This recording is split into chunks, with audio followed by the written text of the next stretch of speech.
Our next guest is the brains behind a game that has swept the country by storm. Stephen Cravotta is the 24-year-old entrepreneur and web developer behind popular apps like Wordle, Puffcount, and Grid. He is living proof that the best, most fulfilling return on investment comes from believing in and relentlessly pursuing one's own ideas, no matter what the critics may say. He joins us now. Welcome, Stephen. Dr. D, thank you so much for having me. You really started a phenomenon, and you yourself are a phenomenon. Only 24 years old? Incredible. So when did you create the Wordle iOS app, and why? First of all, I really appreciate it. It's been my app development journey and my web development journey have been a pretty long one. It started when I was very young, probably 12, 13. I watched a movie called The Social Network. I don't know if you're familiar with Sure. it. It's about like the origin of Facebook and Mark Zuckerberg. And after I watched that, I was like, this is the coolest thing ever. I have to learn how to make websites, how to make apps. So I started teaching myself on YouTube and through Google, completely self-taught. And yeah, I just started experimenting. It started with websites and then eventually moved into apps. My first one was Grid. And then I built Wordle and now I'm building Puffcount. What happened once the app started receiving mass downloads? And did you ever expect anything like this to happen? No, not at all. So Wordle was actually my least successful app in relation to my others. And when I realized that it was getting a lot of traffic, I was in Atlanta with my family, and I hadn't checked my app developer dashboard in a couple of days just because it was the holidays and I was taking it easy. But I logged in, and when I did, like the downloads graph just went straight up. I had like 500,000 downloads in like 3 days, which is completely out of nowhere.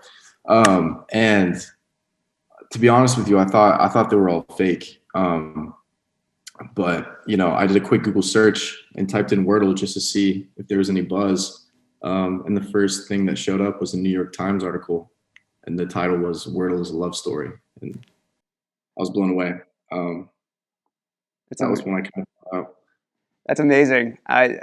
Tell us about your decision to donate a portion of the profits to boost charity in Oakland, and why that particular charity.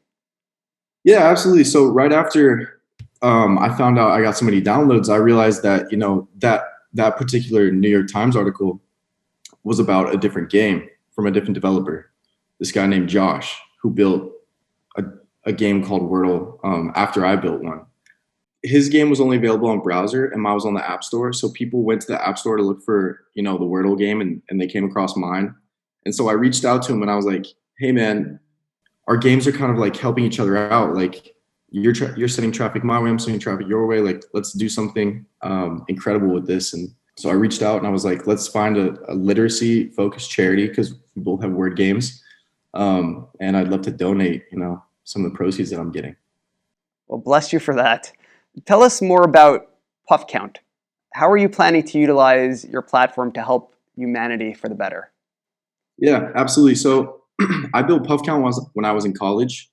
My friends and myself included, we got hooked on nicotine when vapes hit the mainstream market a couple of years ago. I think it was probably around 2018, 2019. And people don't, because vapes are so new, people don't really know like the side effects or the downfalls of smoking nicotine, especially young kids. Like they're not really educated on it. Like they know cigarettes are bad, but vapes are so new. There's not a lot of studies out there, but it's terrible for you. And there were no real products to help you get off or quit vaping. So I saw it as an opportunity to leverage my app development skills to make a product that would, ultimately help people quit vaping. And that's my passion project right now, and that's what I'm working on. That's amazing. Thank you so much for joining us, Stephen, and we cannot wait to see what you do next. Thank you so much, Dr. D. It's been a pleasure. We'll be right back.